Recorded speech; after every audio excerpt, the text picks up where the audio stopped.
नमस्कार दोस्तों, welcome back to the channel. आज हम बात करने वाले हैं एक्सेल के एक ऐसे फीचर के बारे में जो नॉर्मल पिवट टेबल से काफी ज्यादा पावरफुल है और उसका नाम है पावर पिवट। अब सवाल ये है, क्या ये सिर्फ एक पिवट टेबल है? बिल्कुल नहीं। जहां नॉर्मल पिवट टेबल एक सिंगुलर डेटा सोर्स पर डिपेंड होती है, वहीं पावर पिवट की हेल्प से हम मल्टीपल टेबल्स को आपस में कनेक्ट कर सकते हैं। इसके थ्रू हम मिलियन ऑफ रोज का डेटा हैंडल कर सकते हैं और बिना बार बार एक्स लुकअप लगाए एडवांस रिपोर्ट्स बना सकते हैं। सिंपल लैंग्वेज में समझें तो पावर पिवट एक डेटा मॉडलिंग टूल है जो एक्सेल के अंदर रिलेशनल डेटाबेस की तरह काम करता है। इसमें हम मल्टीपल टेबल्स को कनेक्ट करते हैं, रिलेशनशिप्स क्रिएट करते हैं, डेक्स फॉर्मूलाज बनाते हैं और पावरफुल रिपोर्ट्स क्रिएट करते हैं। ये स्पेशली यूजफुल होता है जब आपके पास अलग अलग टेबल्स में डेटा स्टोर्ड हो, जैसे sales transactions, product master, sales rep master और डेट टेबल। चलिए दोस्तों, पावर पिवट क्रिएट करने के लिए सबसे पहले हमको अपने डेटा को डेटा मॉडल में ऐड करना पड़ता है। अगर आपके एक्सेल में ये पावर पिवट का टैब नहीं आ रहा है तो इसको एक्टिवेट करने के लिए आप जाइए फाइल में, वहां से ऑप्शंस और यहाँ से एडेंस पे जैसे ही आप क्लिक कीजिएगा, आपको यहाँ से सिलेक्ट करना है कॉम एडेंस और जैसे ही आप गो करेंगे आपको यहाँ पे दिख जाएगा power pivot, Microsoft power pivot for Excel. यहाँ से आपको इसको ऐड करना है और ओके करना है तो आपको ये टैब यहाँ पे दिखाई देने लगेगा। इसके अलावा इसका दूसरा तरीका है, आप डेटा टैब में जाइए और यहाँ से आपको डेटा टूल्स में दिख जाएगा डेटा मॉडल। आप जैसे ही डेटा मॉडल पे क्लिक करोगे, ये आपसे पूछेगा कि क्या आप पावर पिवट को एनेबल करना चाहते हैं, तो यहाँ से भी आप उसको एनेबल कर सकते हैं। अभी मेरा डेटा मॉडल बिल्कुल खाली पड़ा है, अब हम इसके अंदर डेटा ऐड करने वाले हैं। चलिए देखते हैं कैसे। डेटा को ऐड करने के लिए मैं सबसे पहले जाता हूँ डेटा टैब पे और यहाँ से get data from file from Excel workbook, और यहाँ मैं इसी एक्सेल वर्कबुक का जिसके अंदर ये टेबल्स हैं पाथ देता हूँ और उसको सिलेक्ट करता हूँ और इंपोर्ट करता हूँ। यहाँ मेरे सामने पावर क्वेरी का नेविगेटर जो है वो खुल चुका है और ये मुझे बता रहा है कि मेरी इस सीट के अंदर 4 टेबल्स हैं। ये जो ब्लू कलर का आप निशान देख रहे हो ये दर्शाता है टेबल्स को, और ये जो नीचे आप देख रहे हो टेबल्स, ये मेरी सीट का नेम है। तो मुझे केवल टेबल्स को इंपोर्ट करना है, तो मैं यहाँ पे सिलेक्ट मल्टीपल आइटम्स पे क्लिक करूंगा। अपनी calendar table, product table, sales rep table और सेल्स टेबल को सिलेक्ट करूंगा। अब यहाँ मैं क्लिक करूंगा ट्रांसफॉर्म डेटा पे। आप देखोगे कि मेरे सामने अभी पावर क्वेरी ओपन हो चुका है। तो सबसे पहले मैं अपनी कैलेंडर टेबल को देख लेता हूँ। यहाँ पे ईयर को मैं एज ए नंबर स्टोर करूंगा, होल नंबर। मंथ को मैं एज ए टेक्स्ट स्टोर करूंगा और मंथ नंबर को भी मैं होल नंबर रखूंगा। और ये जो डेट कॉलम है इसको मैं यहाँ से डेट में ट्रांसफॉर्म कर दूंगा। अभी मेरी कैलेंडर टेबल बिल्कुल ओके है। अब आ जाते हैं अपनी प्रोडक्ट्स टेबल पे। प्रोडक्ट्स टेबल पे ये भी टेक्स्ट रहेगा, ये भी टेक्स्ट रहेगा। सेल्स रेप टेबल में सेल्स रेप का नेम भी टेक्स्ट रहेगा और सेल्स रेप आईडी भी टेक्स्ट रहेगी। अब अपनी फैक्ट टेबल को देख लेते हैं, सेल्स वाली टेबल को। यहाँ पे ये जो सेल्स है इसको हम होल नंबर रखेंगे और डेट को हम एज ए डेट रखेंगे, बाकी सब हम टेक्स्ट कर देंगे। डेटा मॉडल में डेटा को ऐड करने से पहले सबसे पहले हमको सुनिश्चित करना पड़ता है अपने डेटा टाइप को। तो ये सारी प्रैक्टिस हम इसीलिए कर रहे हैं, क्योंकि अगर आपका डेटा टाइप ठीक नहीं होगा तो आपकी कोई भी कैलकुलेशन ठीक नहीं होगी। इसके बाद हम यहाँ क्लोज एंड लोड टैब से इसको क्लोज एंड लोड मैं यहाँ कर देता हूँ तो ये डायरेक्ट मेरा जो है उसी एक्सेल में एक नई सीट क्रिएट कर देगा और वहां इस डेटा को जो है लोड कर देगा। लेकिन मुझे इसको एक्सेल सीट में लोड नहीं करना है, मुझे इसको डेटा मॉडल में लेके जाना है। तो मैं यहाँ पे चूज करूंगा क्लोज एंड लोड टू। जैसे ही मैं इस पे क्लिक करता हूँ ये छोटा सा डायलॉग बॉक्स मेरे सामने खुलता है। अब यहाँ से भी मेरे पास ऑप्शन है कि कहाँ पे आप इसको लोड करना चाहते हैं इस डेटा को। किसी टेबल में अगर मैं टेबल सेलेक्ट करता हूँ और ओके करता हूँ तो वो टेबल में लोड हो जाएगा। यहाँ से अगर मैं पिवट टेबल रिपोर्ट पे सेलेक्ट करता हूँ तो वो एक पिवट टेबल के कैश में अपलोड हो जाएगा। यहाँ पिवट टेबल चार्ट में अपलोड होगा, लेकिन मुझे केवल एक कनेक्शन क्रिएट करना है इस डेटा के बीच में और मैं यहाँ पे क्लिक करूंगा add this data to data model. अब मैं जैसे ही ओके करूंगा तो आप देखेंगे कि यहाँ साइड में, राइट साइड में ये चारों टेबल्स जो हैं डेटा मॉडल के अंदर लोड हो रही हैं।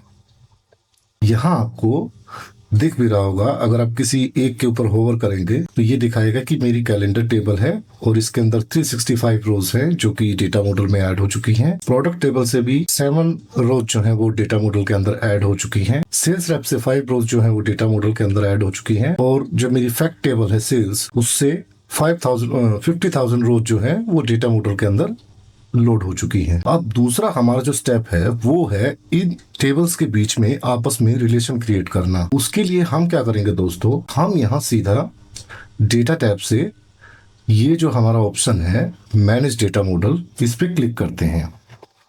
ये हमें ले जाएगा हमारे डेटा मॉडल के अंदर। अब डेटा मॉडल के अंदर यहाँ आप नीचे देखोगे तो ठीक एक्सेल सीट की तरह यहाँ नीचे टैब्स बने हुए हैं और चारों टेबल्स जो हैं वो यहाँ पे लोड हो चुकी हैं। ये प्रीव्यू मुझे दिखा रहा है डेटा टेबल का। बिहाइंड द सीन्स मतलब क्या होता है एक डेटा मॉडल में जब डेटा ऐड होता है, वो सब मुझे यहाँ दिख रहा है। तो रिलेशनशिप क्रिएट करने के लिए हम जाएंगे डायग्राम व्यू पे। अब जैसे ही मैं डायग्राम व्यू पे जाता हूँ तो देखिए मेरी चारों टेबल्स मुझे यहाँ दिख रही हैं। मैं क्या करता हूँ, इन टेबल्स को जरा सा यहाँ से साइड करता हूं और जो मेरी फैक्ट टेबल है उसको हम ले आते हैं सेंटर में। सेल्स रैप को यहाँ रखते हैं, प्रोडक्ट टेबल को इसके नीचे, और ये है मेरी कैलेंडर टेबल। अब देखिए रिलेशन क्रिएट करना बहुत ही आसान है। हम यहाँ ड्रैग एंड ड्रॉप से इसके अंदर रिलेशन क्रिएट कर सकते हैं। मैं कैलेंडर टेबल की डेट को ड्रैग करके रखूंगा मेरी फैक्ट टेबल जो है सेल्स की, उसकी डेट पे। अब ये इसने एक रिलेशन क्रिएट कर दिया वन टू मैनी कैसे? क्योंकि जो ये मेरा कैलेंडर टेबल है इसके अंदर जो डेट है, एक डेट केवल एक ही बार लिखी गई है, इसलिए यहाँ पे 1 है और यहाँ पे स्टार लिखा हुआ है। तो इसका क्या मतलब है कि ये जो मेरी फैक्ट टेबल है सेल्स टेबल, इसके अंदर डेट्स जो है रिपीट हो रही हैं। क्योंकि ऐसा तो है नहीं कि एक दिन में एक ही बार सेल होगी, 10 बार भी तो सेल हो सकती है ना। और इसी तरीके से मैं जो मेरी सेल्स रेप आईडी है इसको मैं ट्रैक करके रख देता हूँ अपनी फैक्ट सेल्स टेबल की सेल्स रेप आईडी पे। तो इधर से इसने रिलेशन क्रिएट कर दिया। इसी तरीके से प्रोडक्ट टेबल से जो है मैं प्रोडक्ट आईडी को अपनी फैक्ट टेबल में रख देता हूँ। अब ये फैक्ट टेबल और डायमेंशन टेबल ये क्या चीजें होती है, इसको समझना बहुत जरूरी है। देखिए जो फैक्ट टेबल होती है वो टेबल होती है जिसके ऊपर हम एनालिसिस करते हैं, जिसके अंदर फैक्ट्स होते हैं, जिसके अंदर या यूं कहिए कि वैल्यूज होती हैं जिनके ऊपर हमको कैलकुलेशन करनी है। और डायमेंशन टेबल में कोई भी चीज रिपीट नहीं होती। ये एक बहुत बड़ा फर्क होता है उसमें। जैसे फैक्ट टेबल के अंदर चीजें रिपीट हो रही होती हैं, जैसे कि ये सेल्स रेप आईडी है ये भी इसमें रिपीट हो रही होगी, डेट जो है वो भी रिपीट हो रही होगी, प्रोडक्ट आईडी भी बार बार रिपीट हो रही होगी, क्योंकि एक प्रोडक्ट बार बार बिक रहा है और एक जो सेल्स रेप है वो बार बार सेल कर रहा है, एक ही डेट में बार बार सेल हो रही है। तो सबसे बड़ा अंतर तो ये होता है कि फैक्ट टेबल के अंदर वैल्यू जो है, जो रिकॉर्ड्स जो है वो रिपीट होते रहते हैं और डायमेंशन टेबल के अंदर एक यूनिक वैल्यू स्टोर होती है। और ऐसा इसलिए भी होता है, अब कई लोग सोचेंगे कि यार डेट तो हमारी फैक्ट टेबल के अंदर भी है, तो हमने अलग से कैलेंडर टेबल क्यों बनाया? क्योंकि अगर आप देखोगे तो सेल्स टेबल में मेरे पास लगभग 50,000 रोज का डेटा है, वहीं कैलेंडर टेबल में मेरे पास केवल 365 यूनिक डेट्स हैं। तो हमारा जो डेटा मॉडल है, आप खुद सोचिए कि जब वो 50,000 रो पे कैलकुलेशन करेगा तब उसे ज्यादा समय लगेगा, या वो 365 रोज को मतलब एक कॉन्टेक्स्ट में लेके जब उस पे कैलकुलेशन करेगा तो उसको ज्यादा समय लगेगा। तो इसलिए जब भी हम डेटा मॉडल क्रिएट करते हैं तो उसके अंदर एक कैलेंडर टेबल जरूर बनाते हैं ताकि हम अपने डेटा को रिड्यूस कर सकें जिसपे हमको कैलकुलेशन करनी है। तो इस तरीके से दोस्तों हमने ये अपना जो है डेटा मॉडल तैयार कर लिया है। अब मैं आपको बता देता हूँ वो सबसे बड़ी गलती जो लोग करते हैं जब भी डेटा मॉडल क्रिएट करते हैं। अब क्योंकि इस डेटा से हम पिवट टेबल बनाने वाले हैं, पावर पिवट, तो हम नहीं चाहते कि कोई भी ऐसा कॉलम या कोई ऐसा जो है फील्ड वहां पे दिखे जिसको गलती से कोई यूजर ड्रैग कर दे और हमारा जो डेटा मॉडल है वो गड़बड़ा जाए। तो जैसे अभी अगर मेरे को प्रोडक्ट को ड्रैग करना है तो मैं प्रोडक्ट टेबल से करूंगा। तो मैं क्या करूंगा, यहां से प्रोडक्ट आईडी पे राइट क्लिक करूंगा और इसको हाइड फ्रॉम क्लाइंट टूल कर दूंगा ताकि कोई गलती से इस प्रोडक्ट आईडी को ना ड्रैग कर दे। और इसी तरीके से यहां से इस प्रोडक्ट आईडी को भी मैं हाइड कर दूंगा, क्योंकि मैं नहीं चाहता कि कोई मेरी फैक्ट टेबल से प्रोडक्ट आईडी को ड्रैग करके पावर पिवट में ड्रैग करके उसका रिजल्ट देखे। इससे मेरा डेटा मॉडल गड़बड़ा जाएगा। वो हम बाद में देखेंगे इसी वीडियो में कि कैसे। यहाँ पे मैं सेल्स रैप आईडी को भी इसी तरीके से हाइड कर देता हूँ और सेम काम मैं करता हूँ अपनी फैक्ट टेबल के साथ। अच्छा, अब दूसरी बात, मैं नहीं चाहता कि कोई मेरी फैक्ट टेबल से डेट को जो है ड्रैग करके और रोज फील्ड में डाले, तो मैं इसको भी यहाँ से हाइड कर देता हूँ। क्यों? क्योंकि डेट को अगर यूज करना है तो वो ऑलरेडी मेरे कैलेंडर टेबल में है। अब ये जो है मेरे पास एक प्रॉपर जो है डेटा मॉडल तैयार हो चुका है। अब हम इस डेटा मॉडल में एक डेक्स कैलकुलेट करके देखते हैं। अच्छा, डेक्स क्रिएट करने से पहले मैं आपको बता दूं दोस्तों कि ये जो रिलेशनशिप्स हमने यहाँ क्रिएट किए हैं ना, ये एक्चुअली रिप्लेस करते हैं हमारे लुकअप फंक्शंस को। जैसे मान लीजिए अगर आपके पास ये डेटा होता तो आप क्या करते? आप जो हमारी जो सेल्स टेबल थी उसके अंदर लुकअप फंक्शन की मदद से उठा के ले आते सेल्स रैप को यहाँ इस सेल्स रैप आईडी के बेस पे, और ऐसे ही आप प्रोडक्ट टेबल से प्रोडक्ट को ले जाते यहाँ प्रोडक्ट आईडी के बेस पे, और फिर आपके पास केवल एक ही टेबल होती सेल्स टेबल, और ये दोनों टेबल्स का जो है रोल ही खत्म हो जाता। और कैलेंडर टेबल तो आप बनाते ही नहीं, क्योंकि डेट तो आपके पास ऑलरेडी यहाँ पे है। तो बेसिकली रिलेशनशिप्स ने क्या किया, हमारे लुकअप फंक्शंस को रिप्लेस कर दिया। अब जितनी बार भी हम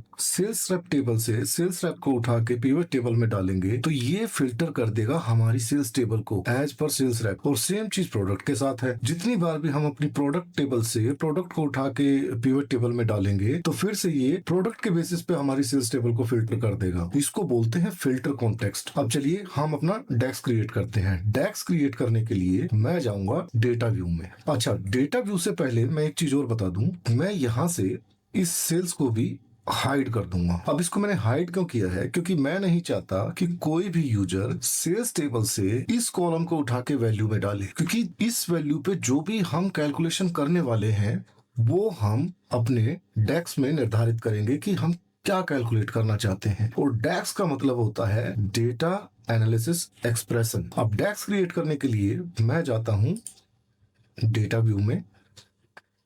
इसको क्रिएट करने का एक और तरीका है जो मैं आपको बाद में बताऊंगा, बट मैं यहाँ इसलिए क्रिएट कर रहा हूँ ताकि आपको थोड़ा सा कॉन्टेक्स्ट समझ में आ सके कि टैक्स क्या होता है, कैसे मतलब क्रिएट किया जाता है, और वो बिहाइंड द सीन मतलब कैसे बिहेवियर होता है उसका। तो डेक्स कैलकुलेट करने के लिए जैसे नॉर्मली हमारे एक्सेल फंक्शन कोई भी एक्सेल फार्मूला लगाते वक्त नॉर्मली हम क्या करते हैं, हम सीधा इक्वल का साइन लगा के और उसका मतलब जो है फार्मूला लिखना शुरू कर देते हैं। बट डेक्स में ऐसा नहीं होता है। डेक्स में पहले हमको उस डेक्स का नाम देना पड़ता है, और ये फार्मूला जो होता है ये रीयूजेबल होता है। यानी कि आपने एक बार कोई कैलकुलेशन क्रिएट कर दी तो आप उसको अलग अलग विजुअल्स में या अपनी अलग अलग रिपोर्ट में उसको रीयूज कर सकते हैं। आपको बार बार वो कैलकुलेट करने की जरूरत नहीं है एक्सेल में नॉर्मल फार्मूला की तरह। तो जैसे मैं यहाँ पे क्रिएट करना चाहता हूं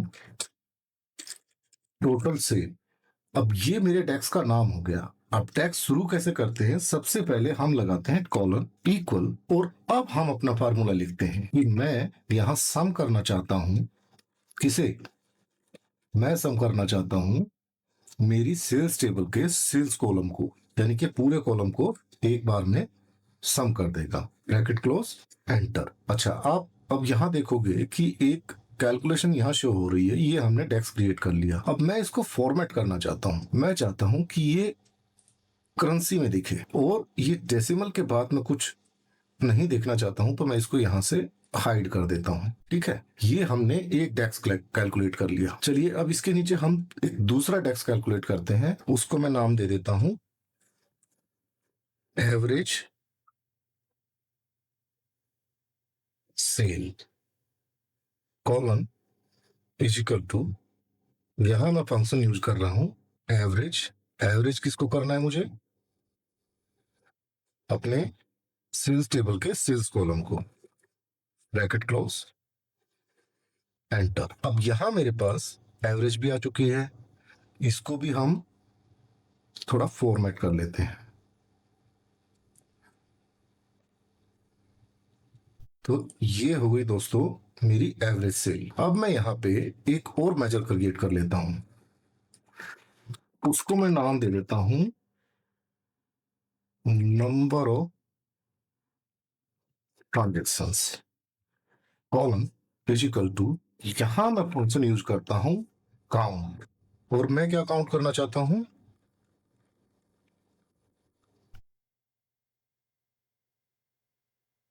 मैं इसी कॉलम पे इसको लगा लेता हूं। मुझे नंबर ऑफ ट्रांजेक्शन पता करनी है कि कितनी है। तो इसने मुझे बता दिया कि 50,000 ट्रांजेक्शन है। अब मैंने अपने डेस्क क्रिएट कर लिए हैं। चलिए अब हम पावर पिवट बना के देखते हैं। मैं सिंपली इसको यहां से क्लोज करता हूं, आ जाता हूं अपनी एक्सेल सीट में। यहां पे मैं एक सीट क्रिएट करता हूं, कर्सर को रखता हूं यहां, और अब मैं इंसर्ट टैब से एक पिवट टेबल क्रिएट करूंगा। अब मैं पिवट टेबल क्रिएट करूंगा डायरेक्ट फ्रॉम डेटा मॉडल से। मैं जैसे ही इस पे क्लिक करता हूं, ये मुझे पूछता है कि आप एग्जिस्टिंग सीट पे बनाना चाहते हो। सेल का लोकेशन का रेफरेंस मैंने इसको दे दिया है। आप देखिए दोस्तों, यहां राइट साइड में मेरे पास टेबल्स दिख रही हैं। ये जो ग्रे कलर की टेबल्स हैं, ये वो टेबल्स हैं जो कि मेरी सीट में है। बट ये जो ऑरेंज कलर्स के जो टेबल्स आप देख रहे हो ना, जिसके कोने पे ये सिलेंडर का मार्क है, ये टेबल्स मेरे डेटा मॉडल में है। और अगर मैं सेल्स टेबल की बात करूं, तो ये देखिए यहाँ पे मेरे को वो तीनों मेजर्स दिख रहे हैं जो मैंने कैलकुलेट किए थे। अभी जो डेक्स मैंने बनाए थे, ये मेरे को यहाँ पे दिख रहे हैं। तो अब मैं क्या करूंगा, अब इस टोटल सेल को उठा के मैं डालूंगा वैल्यूज में, और प्रोडक्ट टेबल से मैं प्रोडक्ट को उठा के डालूंगा रोज में। तो ये मेरी एक रिपोर्ट क्रिएट हो गई। साथ ही मैं यहां से एवरेज सेल को भी डाल लेता हूं, और इधर से मैं नंबर ऑफ ट्रांजेक्शन्स को भी डाल लेता हूं। तो दोस्तों ये मेरी एक रिपोर्ट क्रिएट हो चुकी है। इनके हेडर्स जरा हम चेंज कर देते हैं। यहां पे मैं लिख देता हूं प्रोडक्ट्स। ये सब ठीक है, इसको चेंज करने की जरूरत नहीं है। अब इसी के नीचे मैं एक और रिपोर्ट क्रिएट कर देता हूं। मैं इंसर्ट टैब में जाऊंगा, pivot table from data model. Okay, अब यहां हमने प्रोडक्ट वाइज सेल देखी। अब हम देखना चाहते हैं, यहां से मैं टोटल सेल को लूंगा, एक बार फिर से एवरेज सेल को उसके नीचे ड्रैग करूंगा, और नंबर ऑफ ट्रांजेक्शन को उसके नीचे। और अब मैं यहाँ सेल्स रैप टेबल से सेल्स रैप को रोज में ड्रैग कर दूंगा। ये मेरी दूसरी रिपोर्ट तैयार हो चुकी है। और यहाँ पे भी मैं इसका नाम चेंज कर देता हूँ। चलिए अब मैं अपनी तीसरी रिपोर्ट तैयार करता हूँ। मैं एक बार फिर से इंसर्ट टैब में जाऊंगा, वहां से pivot table from data model. Okay, और अब मैं कैलेंडर टेबल से पहले ईयर को रोज में ड्रैग करूंगा, उसके बाद फिर मैं मंथ को ड्रैग करूंगा, और उसके बाद फिर टोटल सेल्स को यहां डालता हूं। अब अगर आप देखोगे तो सबसे पहले तो मैं इसका डिजाइन थोड़ा ठीक कर लेता हूं, इसे टेबुलर फॉर्म में ले आते हैं। अब यहाँ देखिए, ये जो मंथ्स है ये अल्फाबेटिकली हमें दिखा रहा है, जबकि हमें देखना है अप्रैल, मई, जून, जुलाई, अगस्त, इस तरीके से। तो इसको कैसे ठीक करेंगे, एक बार फिर से हम अपने डेटा मॉडल में जाएंगे। ये जो हमारा कैलेंडर टेबल यहाँ पे है, ये है मेरे मंथ्स। मैं इस कॉलम को शॉर्ट करना चाहता हूँ अपने मंथ नंबर के अकॉर्डिंग। वो कैसे करूंगा, मैं पहले इसको सेलेक्ट करूंगा, और फिर यहाँ पे ऑप्शन देख रहे हैं short column by, short by column. Short by column पे जैसे ही मैं क्लिक करूंगा, ये मुझसे पूछता है शॉर्ट बाय कॉलम, और यहाँ मैं मंथ कॉलम को शॉर्ट करना चाहता हूँ। किससे, मैं करना चाहता हूँ मंथ नंबर से। और जैसे ही मैं ओके प्रेस करूंगा, ये मेरे मंथ मेरे इस मंथ नंबर से शॉर्ट हो चुके हैं। इसको क्लोज करते हैं। यहाँ आके आप देखोगे तो मेरे मंथ्स जो है वो शॉर्ट हो चुके हैं। अब मैं यहां से एवरेज सेल को इधर डालता हूं, और नंबर ऑफ ट्रांजेक्शन को भी इधर। अब ये देखिए दोस्तों, मेरी एक पावर पिवट से मेरी 3 रिपोर्ट्स बनके तैयार हो चुकी हैं। तो दोस्तों अभी आपने देखा कि कैसे हम मल्टीपल टेबल्स को कनेक्ट करके डेटा मॉडल में लोड करते हैं, कैसे उनके बीच रिलेशंस क्रिएट करते हैं, फिर कैसे डेक्स क्रिएट करते हैं, और उनको पावर पिवट में यूज करते हैं। अब जरा समझ लेते हैं कि क्यों हमने कैलेंडर टेबल का यूज किया, और क्यों मैंने अपनी सेल्स टेबल से इस अमाउंट का यूज नहीं किया। इसके लिए मैं एक बार डेटा मॉडल में जाता हूं, और डायग्राम व्यू से मैं इस डेट को एक बार अनहाइड कर देता हूं, और इस सेल्स को भी अनहाइड कर देता हूं।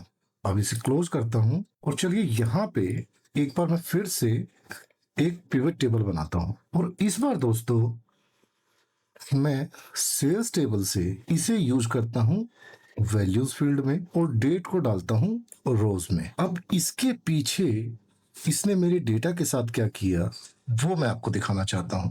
इसके लिए चलते हैं हम एक बार फिर से डेटा टैब से डेटा मॉडल में। अब यहाँ देखिए दोस्तों, मेरी सेल्स टेबल में 50,000 रोज थी। जैसे ही मैंने यहाँ से डेट को ड्रैग करके पावर पिवट में डाला तो इसने 1, 2, 3, 4 ये 4 एक्स्ट्रा कैलकुलेटेड कॉलम्स मेरे डेटा मॉडल में ऐड कर दिए। नंबर एक बात। और दूसरा क्या है कि जब मैंने इसके सेल्स अमाउंट को अपनी पिवट टेबल में ड्रैग किया तो इसने एक इम्प्लिसिट मेजर क्रिएट कर दिया, और ये है वो इम्प्लिसिट मेजर। अब ना तो मैं इस मेजर को एडिट कर सकता हूँ, ना ही इसको फॉर्मेट कर सकता हूँ। इसीलिए हमको एक कैलेंडर टेबल की जरूरत पड़ती है, क्योंकि कैलेंडर टेबल में मैंने ऑलरेडी अपने डेटा को कंप्रेस कर दिया था, अपनी यूनिक्स डेट्स को अपने कैलेंडर टेबल में स्टोर करके। और यहाँ इसने 50,000 रोज के ऊपर कैलकुलेटेड कॉलम्स बना दिए, वो भी 4-4। तो इससे मेरे डेटा का साइज जो है वो बड़ा हो गया, और साथ ही मुझे ये एक इम्प्लिसिट मेजर्स भी इसने क्रिएट कर दिया। तो जब भी हम पावर पिवट के अंदर काम करते हैं तो हमें हमेशा एक्सप्लिसिट मेजर्स का प्रयोग करना चाहिए, जैसे मैंने यहाँ पे ये क्रिएट किए थे। उसमें आप उसको फॉर्मेट कर सकते हो, आप उसको रीयूज कर सकते हो। आप इस इम्प्लिसिट मेजर को कहीं पे भी रीयूज नहीं कर सकते। आपने एक बार जहां पे इसको ड्रैग किया है ये वहीं रहेगा। तो दोस्तों, आशा करता हूं कि मैं आपको पावर पिवट का कंसेप्ट क्लियर करने में समर्थ रहा हूं, और अगर फिर भी आपके कुछ डाउट्स हैं तो आप मुझे कमेंट्स में पूछ सकते हैं। वीडियो अच्छी लगी हो तो लाइक कीजिए, अपने दोस्तों के साथ शेयर कीजिए, और अगर मुझे कुछ इम्प्रूवमेंट की जरूरत है तो वो भी मुझे जरा बताइए कमेंट्स में। मिलते हैं फिर नेक्स्ट वीडियो में।